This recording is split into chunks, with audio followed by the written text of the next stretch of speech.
Hello, and welcome to the Kathleen Spracklin podcast. I'm a woman on a mission to help you get the Zettelkasten of your dreams on your work table beside you. Well, this is a new series which is on Pre-Zettelkasten, how to play around with the concepts of a Zettelkasten, tipping your toes in the water, easing in gently, without having anything be terribly difficult, just so you get the feeling for why you want to do it, what good is it going to be for you, is it worth spending the time to set up a system without having to pour all that time and energy into something if you don't even know where it's going to go for you. So this is just an opportunity to experiment, to explore, and hopefully to start understanding why there's so much excitement around a Zettelkasten. Well, yesterday I left you with two assignments. One was to set a timer and list all of the fantastic ideas that you came up with the day before. How did that go for you? Well, when I was finished recording, I did my homework because that's one thing I do. I don't give any assignments to my students that I do not do myself. So when I did all my great ideas from the day before, it was kind of a bust for me. I don't know how it went for you, but I decorated this beautiful paper, ready to list a jillion things. I came up with two things that I'd thought of the day before. My mind just went blank. It was pathetic. Well, today went a little bit better because today's assignment was to take the next 24 hours and just start capturing those thoughts and ideas on a file card. Well, I went from 2 to 3. Well, it was better, but I have had kind of a break from adding to my Zettelkasten. I've been writing from my Zettelkasten for the past couple of weeks, producing my newsletter.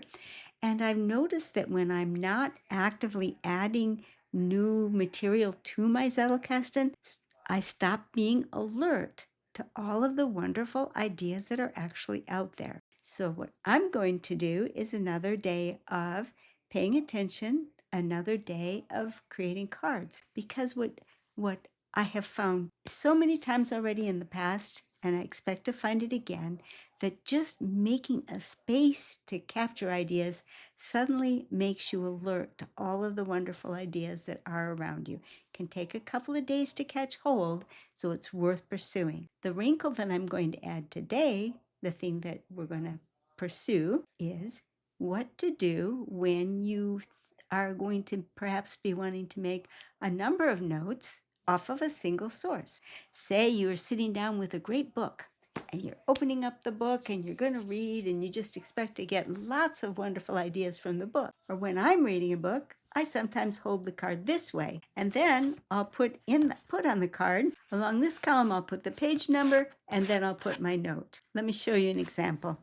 Okay, I hope you can see that there's page numbers down one side and then the notes on the other. It's just a little wrinkle. It lets you gather a number of notes on a single source and not have to worry about keeping a whole stack of cards handy. I also use this method if I'm watching a video that looks pretty good. I'll keep a card handy. I'll show you how I do it. I have a mini clipboard. So when I'm just sitting in an easy chair and I'm not at a desk and I'm just watching a video or something, I can take notes while I watch a video. Another fun thing to do is to carry notes with you. For that, I like these little ring-bound note things. And then that lets me capture notes when I'm on the go. It's amazing once you start becoming alert to the cute things that your kids say or grandkids, nieces, nephews. They say the most amazing things and you can capture them. And sometimes you find that your friends come up with some magnificent ideas. And wouldn't it be delightful to be able to capture a quote from a friend? So that's what we're going to add today for a wrinkle. When you're sitting down with a source where you might be wanting to take more than one note on that one source, turn your card long ways and take your notes. Oh, and but while you're at it, on the line side, indicate what you're reading or what you're watching so that you know what all those notes go to. And also, keep those cards handy in ring form or just file cards, so that as you go through the day, if you think of something wonderful or you hear something wonderful, you can capture that as well. And then come back tomorrow and we'll be ready for the next pre-step in seeing how does a Zettelkasten come together and what happens when you start getting a body of cards. So come on back tomorrow and we'll continue our journey. Bye-bye.